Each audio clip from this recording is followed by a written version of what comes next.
Hey, everybody.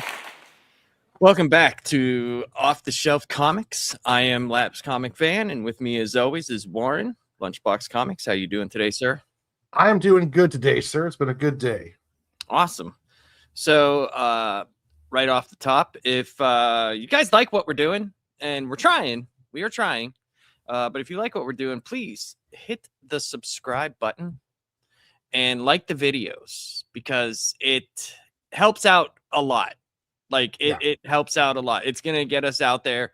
We want this channel to grow as best we can. And hopefully we'll get caught on the algorithm or something like that. But if you could like and subscribe, share it, tell your friends, and hit post notifications, and you'll always be up to date with what we're doing. And we have a lot of stuff in the works. I'm a little bit injured at the moment. I broke my pinky toe, but my foot is just destroyed. It is literally just black and blue. It is awful. I am in a lot of pain, and it's keeping me from doing some stuff. I have to keep it elevated and all that stuff, and I haven't been doing that, and it's just getting worse. So I got to take some time away, but we are going to do the reviews that we promised you. And today we are going to be talking a great book, man. I thought this was phenomenal. What did you think? I would say, depending on how 4 does, this is number 1, best of the series so far. Best of the 4. Like, I haven't seen 4, of course, but so far this is the best one. And we are talking about DC's K.O. tie-in to the K.O. event. It's Knightfight, Batman Knightfight, and this is number 3. And this one's called Last Bat Standing. And right out the gate, man, I thought this was phenomenal. I thought this was really good. And I was very surprised at Dan Mora's art is always good. But the fact that he decided just to take over full art on the book, because I know at first he was doing some and then not. And then, there was some mixed stuff. But it's just straight up him. I don't know how he does it. I have no idea. I don't even draw as nearly as close as good as he does, and I can't draw as fast as he does. And that's, sometimes when you see these really talented artists, there's time behind that because they're really focusing in. But he's doing multiple books, and he doesn't seem to ever be late. So unless they've been doing this stuff super early and he stacked up work, it's just amazing. I still think he has 6 arms. That's one of the things. Well, I'm wondering because, it's like he's some of the stuff they've only just announced. So it's like, how could he know? Yeah. And there's no quality drop. There's no, not at all. If you look at Transformers, if you look at this book, if you look at anything else he's doing, there's no quality drop. It's all top notch. And it's just amazing. Absolutely amazing. Yeah, it's great. It's great. Oh, a second. Some of this is a little bit messed up here. Here we go. Sorry, go ahead and talk for a minute because I'm looking at the book and for some reason my book is backwards here. Okay, okay. I'll just do this. I'll do it like that. Okay, that's fine. I got it. All right. So you want to just get into the book? Let's do it. All right.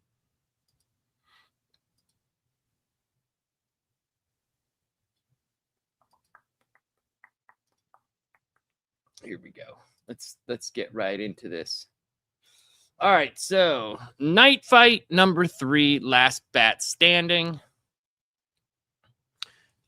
What do you think of the DC K.O. 3 cover? I thought that was really cool. I liked our play on the cover. Yes. our play on the cover was amazing. It's just that is a really good cover. I want a poster of that, take away all the trade dress. Yeah. If you saw our thumbnail for this episode, I did a little bit of a Quentin Tarantino look on the one of the covers for this book right now. So, but we'll start off, man, and it starts basically right where the last issue left off, where the Jason is fighting with Batman, and he thinks he's Clayface. And he turns into Clayface. So we found out inside the heart, you can manipulate power somehow, because he kind of turned right into Clayface. So what did you think of that? Like, that was a little bit off-putting and weird, but it was like, it made sense compared to what the other people are going through. Yeah, it just it was well, you know, with the versus ones, you do see somewhat being able to choose what form they want, but Right. this one where it was like Batman, just like, did he always know he had that ability? He didn't use it earlier in the issue, so it's just kind of like he accepted it. And then Batman's very adaptable, so maybe that's the way to do it. But it seemed very quick, and all of a sudden he's just like full on Clayface mode. Right. It's interesting. We got a couple comments here. Hey, what's up? What's up? Yes, it is very awesome. Thank you for showing up. I can't read from that far away. So does that say Zamastabilda? Yeah, Zamastabilda. Oh, nice. How you doing, sir? Hope you find this day very good. But so yeah, it's pretty crazy because like it's almost like Batman is going through his mini tournament with the heart. Yeah. And it's off to the side, and we learn a little bit later kind of the conditions and why he's able to cheat, as it were. Yeah. So, yeah. So it says the Heart of Apocalypse has created twisted alternate futures for me. He says, I knew you were Clayface, where I must fight my former Robins. And Bruce is pleading with Jason that he is not Clayface, and he hits Jason, and he starts falling to his death. Now, in this world, Jason is the only person there. Like, literally, Gotham is like the bottled city of Kandor, except Joker unleashed like a nuke, basically, of Joker gas. And the whole bottom part of Gotham is just nothing but Joker gas. And Jason's been here for what, like 20 years by himself? Something like that. Yeah, like 20 years since by the incident himself. happened. Yeah. Yeah. And he's there, so he patrols around, find there's no cracks, no way of anything getting out. And that's where this heart had made this universe for Batman. So, you know, he's basically Batman's like, I'm done playing the Heart's game. And he rescues Jason. So Jason's kind of like, what the fuck? Like, what? and the whole time Batman is trying to talk to the Robins by bringing up things like, you know, things from their past only maybe he would know. So he could kind of prove to them that he is Batman, but none of them believe him. None of them. So we get this, and Bruce is basically saying, you know, you're alone here. You know, I know this isn't real, but I don't care. You're important to me, and I'm going to stay here with you. We're going to figure out how we can get out of this together. And as soon as he says that, and Jason looks at him, he's like, together? That's when the Heart freaks out. And he's like, no. You cheated. And he it's weird how they represent the Heart too. It's like a black, ominous, like bunch of wisps and lines and bunch of crazy shit. Yeah, it's like when you go find all those cords from old electronics, you put it in a box and you pick it up, and it's just a giant ball of wires. It's like the smoke monster from Lost mixed with the wires in a box. What's up, Michael? Hey, Michael, how you doing? How you been, man? Hope you're doing well. So this is where we get the crux of what's been going on and what Knightfight is actually all about.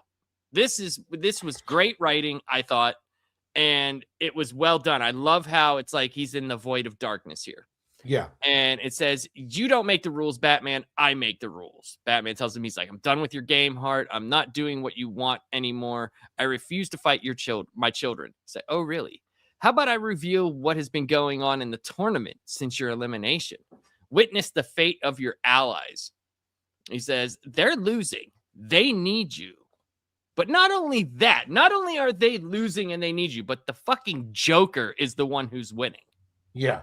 He's got the most, you know, Omega energy, and it's not looking good. Even with Superman being nigh omnipotent, I don't think it would matter because of how much Omega energy Joker would have. Yeah. Yeah. Like, how Plus, does just that? the Yeah. Joker, the way he is, he can damn near outsmart anyone. His tactics are really genius level, and it's been showing a lot in this big event. Well, yeah, getting Mixel split lick, Mixie, getting him was like pretty much like an ace up his sleeve, which was really ingenious. Yeah. Mike says he's doing all right, but kind of tired. How are we doing? I mean, I'm good, man. Just recovering. My foot is completely black and blue. It's like gone up through my calf now. It's not good. I need to be off my feet and have it up in the air. But other than that, like, I'm honestly great. Honestly. Yeah, I've been doing good. Diet's still holding strong. I'm almost at my first month completed. And today I went to go work out in the gym, and I'm starting to lift now, and I'm starting to feel pretty good. Awesome, man. So here we go. This is where it is. This is where the crux of the story of Knightfight is.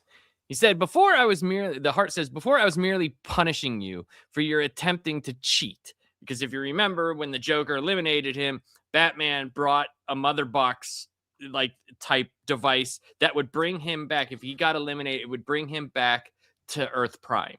So he could go and help and figure out what's going on, and he could help from that end. Because he knows, like, with all the villains there and all that, just everything going on, they weren't able to get everybody. So someone, regardless if the Earth's going to end, there's going to be villains out there that are going to make a play for something, Got to watch out for Polka Dot Man and Condiment Man. Yes.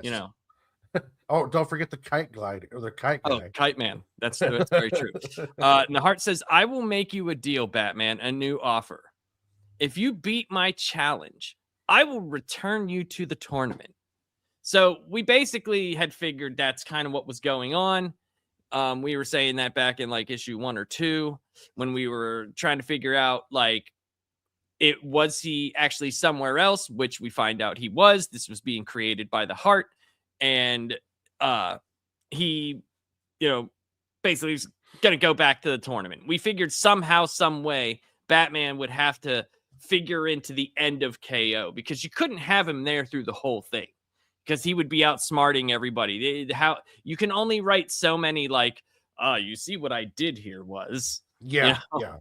And especially when the KO event is really around Superman, and taking Batman out of that equation really takes away a crutch for Superman. He doesn't have Batman to lean on to keep him focused. So now Superman's figuring the stuff out on his own. Right. And Batman asks him, why should I trust you? He says, you can't. From here on out, the challenges will be much more difficult. I will test you in ways that are not physical.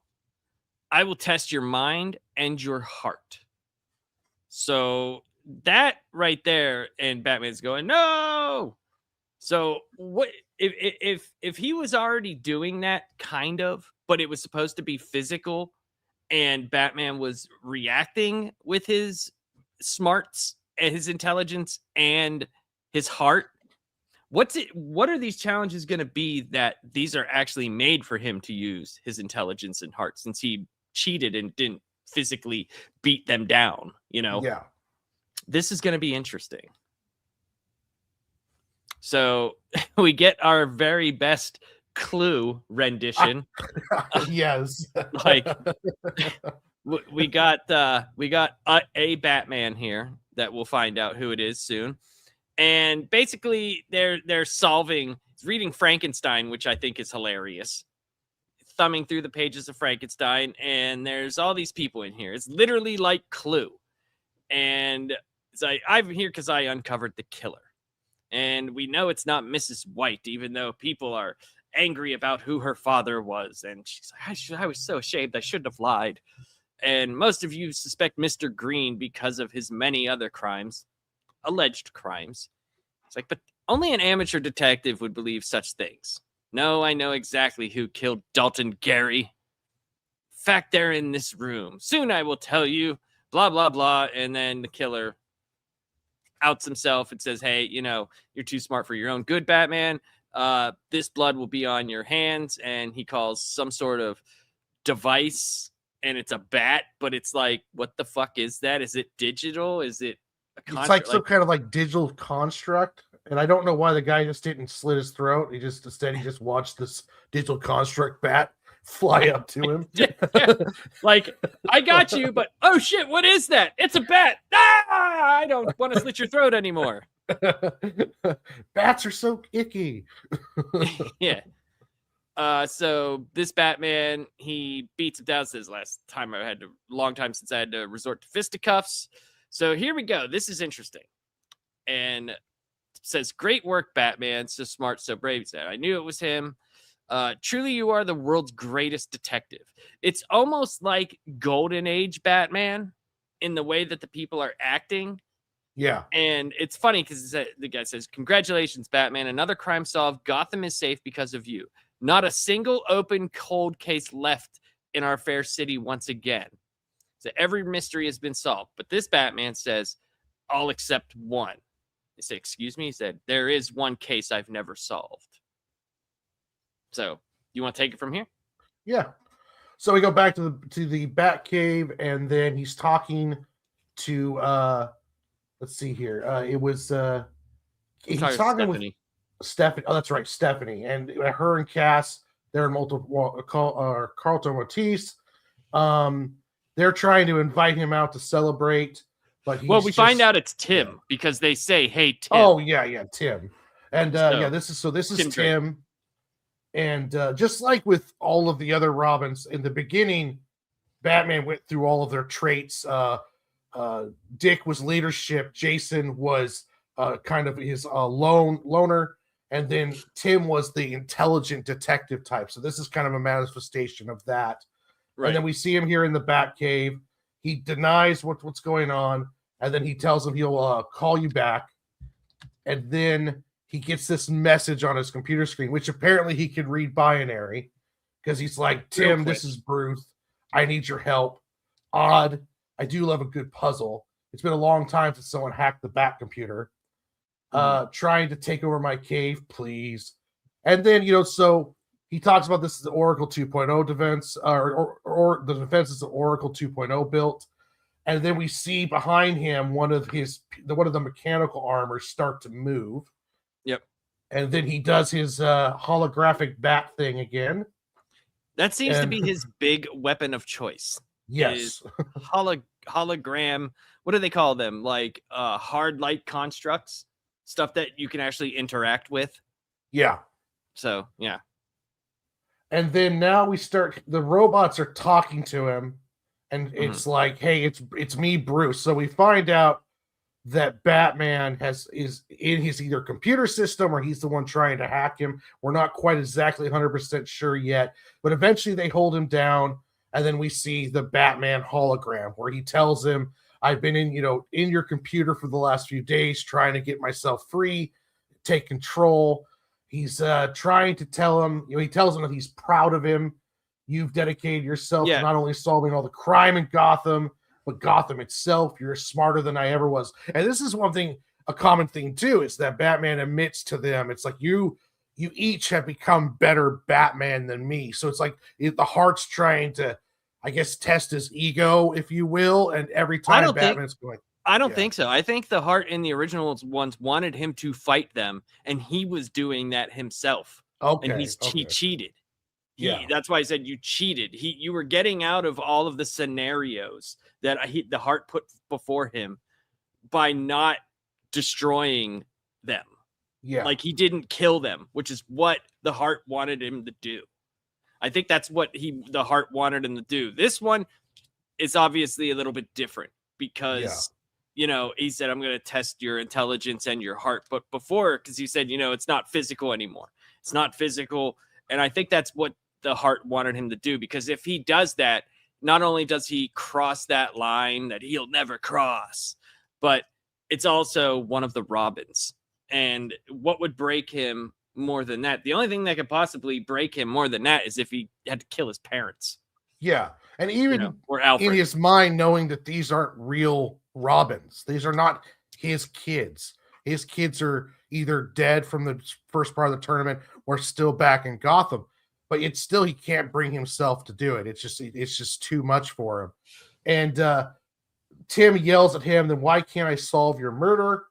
So that's And the murder Batman's, that's open. yeah, that's the one case. Yeah, and you're right about him getting over his ego. I think that's the storyline that they were trying to tell for Batman, but I don't think that was the Heart's storyline. Okay, yeah. That's kind of like why, he's like, why you cheated and shit like that, and why it happens again.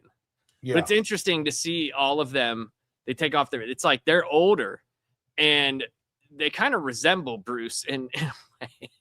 Yeah, they all do. They'll just kind of take on his face. So, but sorry, go ahead.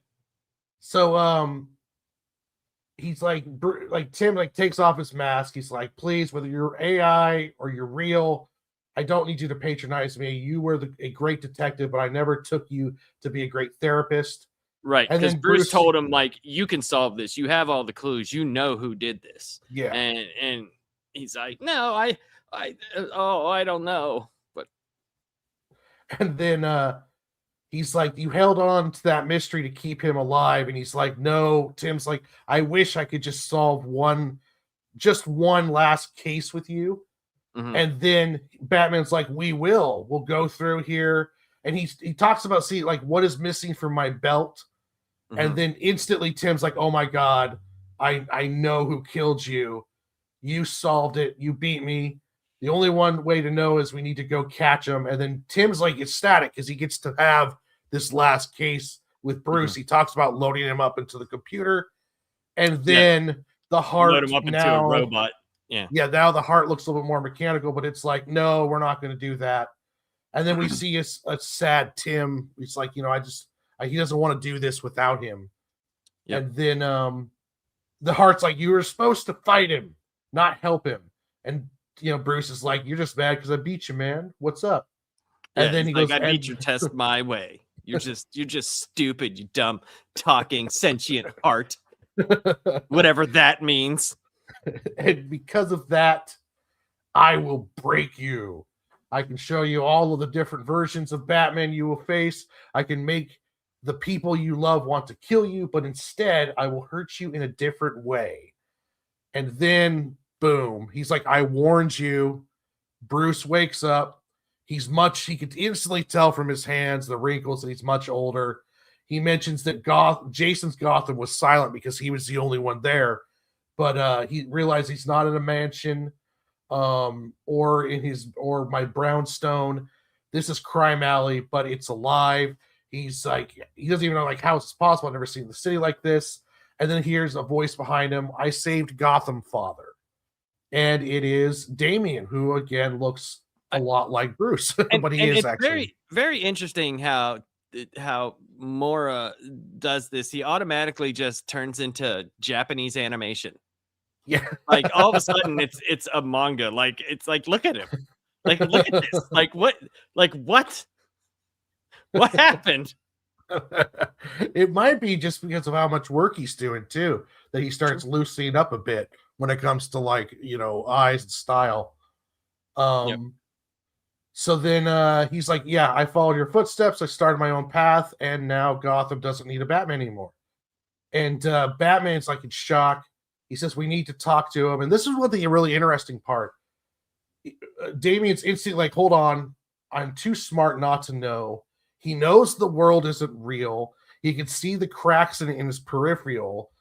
And whatever built it or made me too smart and too much like what I imagine the real me is like. And all this is part of some cosmic contest. Like, how would he know that it's a cosmic contest? Yeah. It's like that's ridiculous. Like, unbelievably ridiculous line. So then here's you are real. This was made to manipulate you. Can you help me escape? And he's like, I will, if you want, which is a really important point. If you want, but first I need you to understand what is at stake for me. And then he's like, calls over. It's like, hey, don't be scared. Come over here, Father. I would like you to meet your grandson. His name is Alfred. And this is kind of where it just like, boom. Look at it though. Oh yeah, that's straight up manga, man. That's like, like awesome ending, fantastic ending to this book. And the book that comes out next week, that is the end of this series. And it's gonna go into DC K.O 4 and 5, which are the end of the KO. But the next issue, Batman versus Happiness, the showdown you've all waited to see. It reminded me a lot of that scene in Inception where Leonardo and them are down in that like basement where everyone's like hooked up into these machines, and the old man's like, who are you to say what is reality? And even that's why like Tim's like, if you want, I will, or Damien's like, if you want, I will help you get out of here. And this is like the big test. It's like this is utopia for Bruce. Like this is everything that he could have ever possibly wanted. There's no malice. Damien's not trying to kill him. Damien's even like, if you want to, I will help you leave, but I want to show you what you're leaving. Here's baby Alfred, Yeah. Well, it's kind of like it. The only problem I have with it is we've seen stuff like this, like even in KO, like we've seen like Superman, get hooked up to the freaking thing from the man. What do you get? The Man Who Has Everything comic. Oh yeah, the plant thing. Yeah. And it's like the black something. I can't remember what it's called right off the tip of my head, but we've seen this before. Like, even if it's this great thing, why would they want to stay there? It's not real. They know it's not real. And unless they've just given up. Yeah. That's the thing. Like, has he given up? It doesn't seem like it, because he seemed like he was trying to help them. I think they were trying to set it up with Jason where he was like, I'm going to stay here with you. Yeah. I'm going to stay here in this stupid, terrible Gotham because, I missed my time with you and I didn't, have all of these things with you. Now with Damien, it is completely different because that's his biological son and he's a completely different person. Apparently he's an anime character now. So that's a big deal for you. Well, it's also too, Damien doesn't need to be saved. Like Tim needed help and wanted with the last case. Jason was alone and he was going to rescue him from his isolation. Even Dick had certain Dick was levels. turning into him. Yeah, Dick was turning into him. He almost had to save him from himself. Damien doesn't need to be saved. It's just like, oh no, this is cool. And I wonder, because it is a good point you brought up. Like Superman got hit with this. Superman also got hit with the vision before KO 3 of the utopia that he could create in his image. This one, do you think this one is going to hit Bruce harder? Because it's happened to him before, so I think so, because that's the journey that we've been on with the character through this whole Knightfight. Like that's it. He's gonna have some they're gonna set it up to where he has some really hard decisions to make. Yeah, but we know we know for sure he's gonna get back into the tournament. But how and what does that look like, and what does that mean?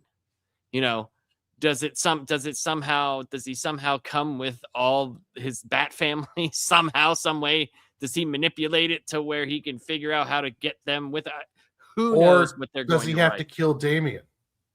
And is Damien like, here's a knife, Dad, you have to do it. And then, and you have to kill me in order to get out of here. And that's like the step that Bruce has to take, is like maybe that's what they're setting up. It's like either stay in this utopia or you have to kill me.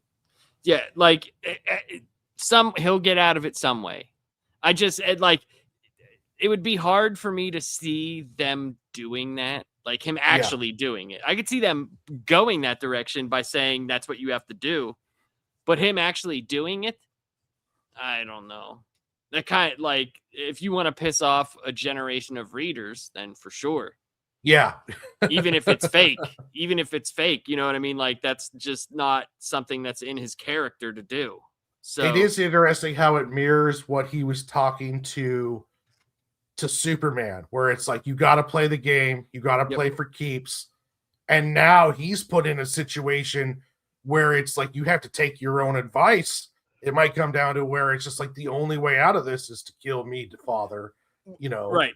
Well, as much as I love Superman and Batman, obviously, there's one thing about both of them. They're massive hypocrites. So, I mean, just through the lineage, I don't want to say that is like that's how their characters are, but we've seen it multiple times. We've seen it happen multiple times. I just like the setup. I like that what you're talking about. Would he possibly have to kill him? And that's the choice. How does he make that choice? What does that choice look like? Where do they go from here? Even if he gets back into the tournament, what does that mean? Because it would be weird, like him just showing up by himself with all the Omega energy that all of the other ones have and all the shit that they already have with them. Like if he just comes back as regular Batman, I don't care how much prep time you have. You're getting smoked by God level, final four, final two. Unless they send him back to the tournament and he's acquired a bunch of Omega energy from whatever he has to do to get out of this. I know what it's going to be. I know what it's going to be. It's Superman's going to be the last one there, and his last test that's when Bruce comes back into the tournament, and he's going to have to kill Bruce. Oh, that's a good one too. He's going to have to kill Bruce, and that's the way it's got to be, because Bruce would be too tempted to try to fix things. Where he'll tell Superman like you're the one we all look up to. You're the one that has the power to do this. I'll be tempted to fix things. You're the only one that can put it back to the way it was. That would be cool. That would be a great ending. I still wonder if Snyder's setting up something where Superman does make the right decision, sets everything up, but he does something selfish that sends reverberations that we'll get to see down the road. Like something he does changes something, and then that sets it apart to the next event or the next storylines coming down the road. Because it'll be interesting, because we all kind of assume that if Superman wins, he'll do the right thing. But what if after all of this, he does do that selfish thing, and if that selfish thing leads to something terrible down the road, even past it? I mean, it could be. They could do the butterfly effect. You know what I mean? They could do that. That is something that could happen. I mean, there's a lot of possibilities for it, and I think that if you're not reading this along with KO, you're missing out. Like you are missing out on a lot, because you're getting to know the heart more. You know the heart more in this than you do anything else. Because in the heart and the other ones is just like, okay, champions, pick your form. Yeah, now he's like the Mortal Kombat announcer. Right. Finish him. Right. It's true. But this, he's like actually talking. He has like the form of the smoke monster with box of wires, and it's very interesting. I'm looking forward to seeing how this all wraps up. I am too. It's a very, very cool event. I'm usually not a fan of events, but this one I've been really into, and it'll be interesting to see the long-term effects of this and what they're setting up for the future of DC mainline, mainstream. Yeah, I wish that the mainline books were like really good. Like Green Lantern is good, Aquaman has been good, but like Superman has gotten better, but I don't like kind of what is coming up. They're doing this thing where they're hearkening back to the 90s with the reign of Superman, but it's going to be the reign of Superboys. So Clark is going to be taking a back seat or being gone for a little while. Not sure for how long. But because like Superman, the actual book, since like I think like 27 or 25 or whatever, I can't remember exactly which issue, has been really good. And I think they're up to like 34 or 35. It's been great, man. Like it's honestly been really good. And we'll see. There's a lot on the table, and there is a lot left to pick at. We got one more Knightfight. We got 2 more KOs, and there's a whole bunch of other stuff that's in between. There's so many tie-ins to this series, and I have bought all of them. And what we'll do, before we do DC K.O. 5, we'll get the whole stack. And we'll go look through them. we'll talk about it, man. I have bought, like, since I've been laid up, dude, I'm being honest, I've bought so many comics and I need to stop. I gotta stop. I've been buying stuff where I'm just like, yeah, fuck it. We're gonna have to send you to meetings, like I know, right? Yeah, I'm now. Steve. Without getting any details, are Mhm. the spin-offs, are any of them close to You mean this level? tie-ins? The tie-ins are close to Mhm. this level of good, or is it I just mean, been? yeah, there's some of them that, no, I don't know about close to this level, but I mean, you've read all the fight ones. Well, yeah, the Um, versus ones, but yeah. there's, I mean, we could, here, I'll do this. We'll go and we'll look here. Let me get the old KO order. Let me see if I can find it. Here we go. Because it would be interesting to see the after effects of this and what, because DC, just like Marvel, they're doing overall Western comics are doing better sales wise, like 9% up from 24, 23. But at the same time, it's not even close to where they want it to be. So, and with the recent interview by Jim Lee, I'm wondering if there's going to start being some big shakeups at DC. I mean, there could be, but like Jim Lee, dude, I anytime anybody from Western comics starts talking about manga, I don't take anything they say seriously. I just don't. I just don't take anything they say seriously. We understand, like, manga is killing it, but you got, like, manga is it is way more accessible. It's everywhere. You go to Walmart and buy volumes of everything. It's the continuity is in itself. These guys stay on one book. It's like their creation. They don't have people meddling with it. If people like it, they like it. If they don't, they don't. They don't have to like the character. They're not bogged down with wait for someone to write it well. Yeah. You know, they're not bogged down by canon. They're not bogged down by other people's work. It's correct. Essentially, with manga, it's a sink or swim system where you bring in your story. If it sells, we keep publishing it, and then it doesn't matter if it's cooking, hockey, whatever it is. Oh, yeah. We're going to keep going. And with the advent of anime, with how they do most anime, it's literally like page for page, right? What it was, so you get to see it come to life.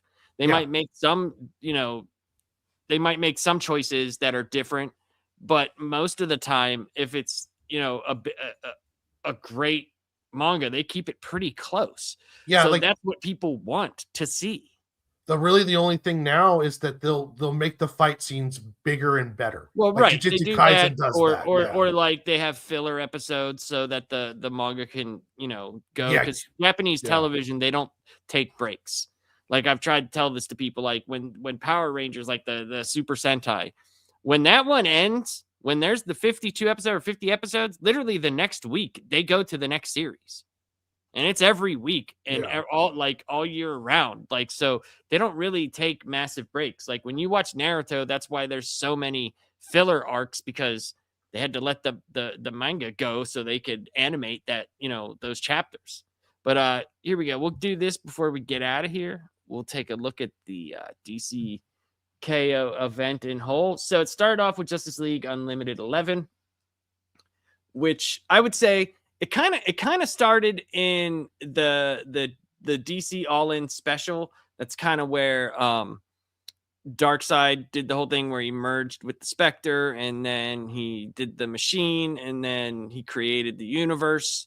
So, like, that set it all off. That set off the Absolute Universe. That set off kind of where they're going in that direction. The Omega Act special #1, which I thought was great. Aquaman #11 was tie-in. That's been good. Like I said, that's been a good book. I think he gets a lot less credit than he should. Jeremy Adams, he righted the Green Lantern, because after Grant Morrison had Green Lantern and totally just destroyed everything about it, he came in and corrected continuity and did all this stuff. And so he kind of did the same for Aquaman. And so that's when KO started, #1. So that was the first event issue. So Titans #28. I have it. I didn't read it. But Superman 31 I read. Superman, like I said, has been good.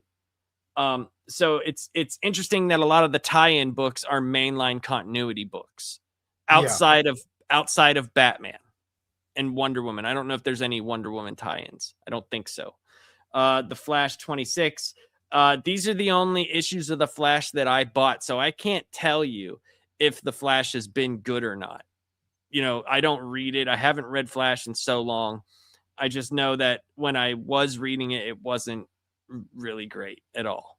Like, it just wasn't. But this book is okay. Justice League Unlimited has been pretty good, and that's where Knightfight started. Knightfight #1 started here. Titans also has a few issues that are tie-ins. Number 30 is one of the All Fight Month books. So they were setting a lot of what was going on Earth in the Titans book. Like, while they were in the tournament, what's going on Earth. Okay. KO 2, then Superman. That was one of the Lex Luthor tie-ins. Flash again. Justice League Unlimited, then Knightfight 2 we did here, and then this is where all the Fight Month started. Okay. These were all the Fight Month books. So it took place in Superman 33, Flash 28, then there was this one-shot. Titans number 30 was Cyborg and Swamp Thing, and then there was this one-shot in the Aquaman versus Hawkman took place in Aquaman number 12. So there was, I think, 3 one-shots with Superman, Captain Atom, Wonder Woman, Lobo, and Harley Quinn, Zatanna. Oh, no, and then there was the other one with Red Hood versus the Joker. Yeah. So there were 4 tie-ins, or 4 one-shots and 4 regular books that were tie-ins. So then Justice League Unlimited 14 was right before Knightfight number 3. So then we get DC K.O. 3, but I don't know how you do that because we already did DC K.O. 3. So before 4 comes out, we're going to have Aquaman number 13. And this just came out last week. Titans number 31. DC K.O. Green Lantern Galactic Slam. Superman 34. Just came out today. This just came out today. I ordered all of these. They should be here tomorrow. So, like, I got this book. I haven't read it yet. And I have not read Titans 31. So I'm pretty much up to right here, basically, in my reading. So I got to read these 2. And then I just ordered these. They should be here by tomorrow. So we got, but on book 30 of this, Superman 34, Flash 29, Justice League Unlimited, DC K.O. The Kids Are All Fight special. So a one-shot, another one-shot, DC K.O. Boss Battle. Then we get Knightfight number 4 happens right before DC K.O. So we get this book next week. And then the week after, we get KO number 4. So next week, we will review Knightfight 4 the day it drops. And then the week after, we will review DC KO number 4. Now, we'll have a few weeks or a month to lead up to DC KO number 5. I think then we might do some of the other big issues that take place in between then.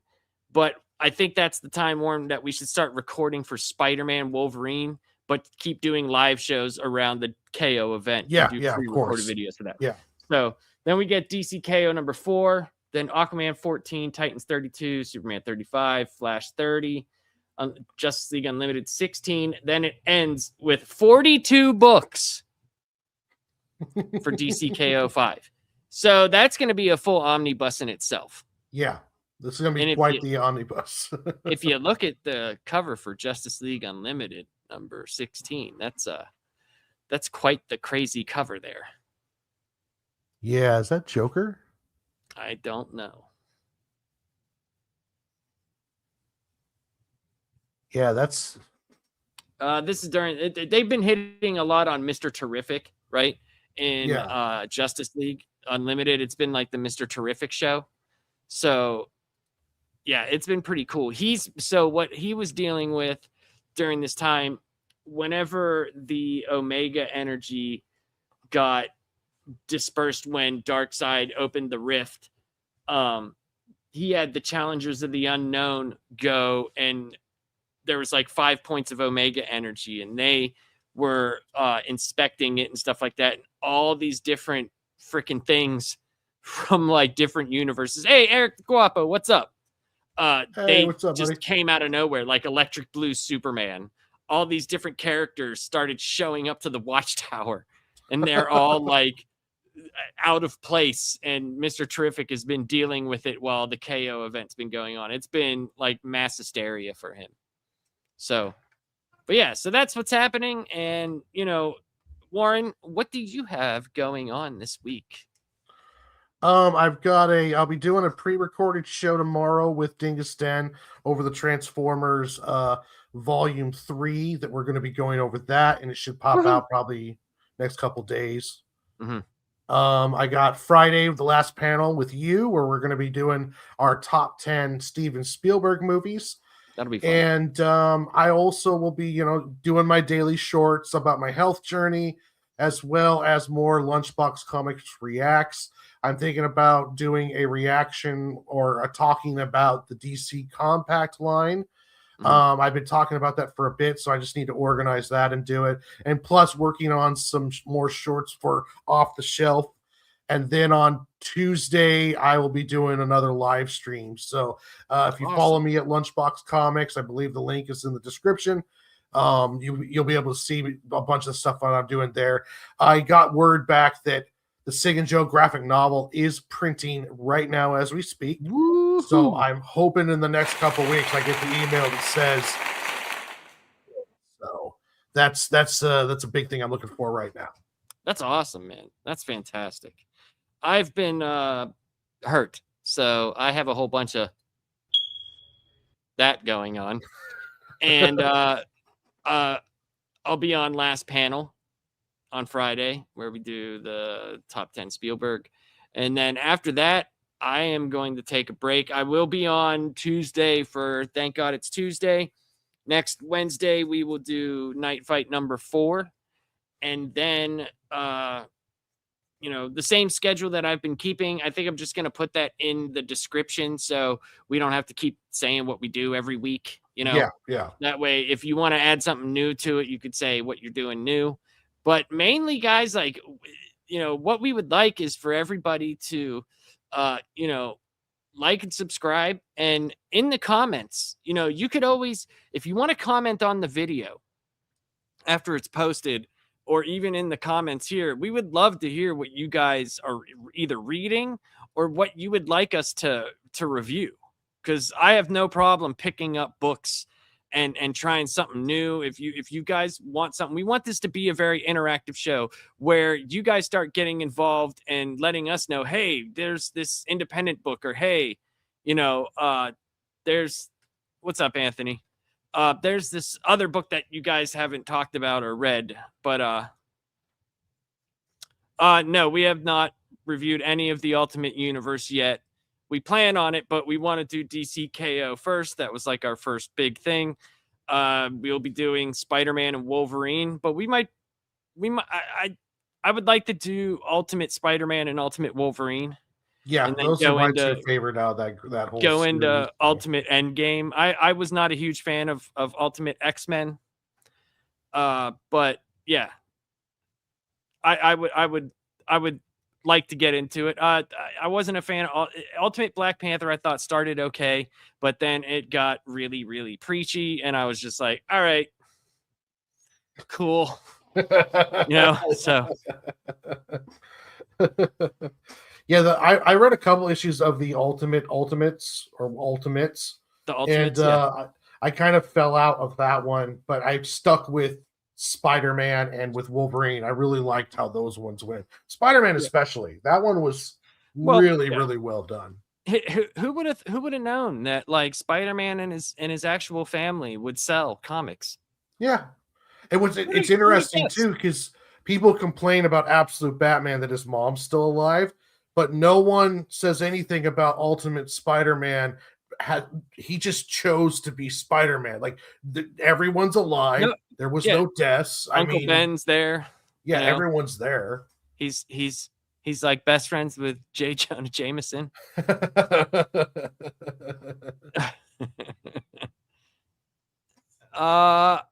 Okay, so he says, Anthony says, with it being 20-year anniversary of both World War Z and 30 Days of Night, can you guys review those graphic novels? I have World War Z.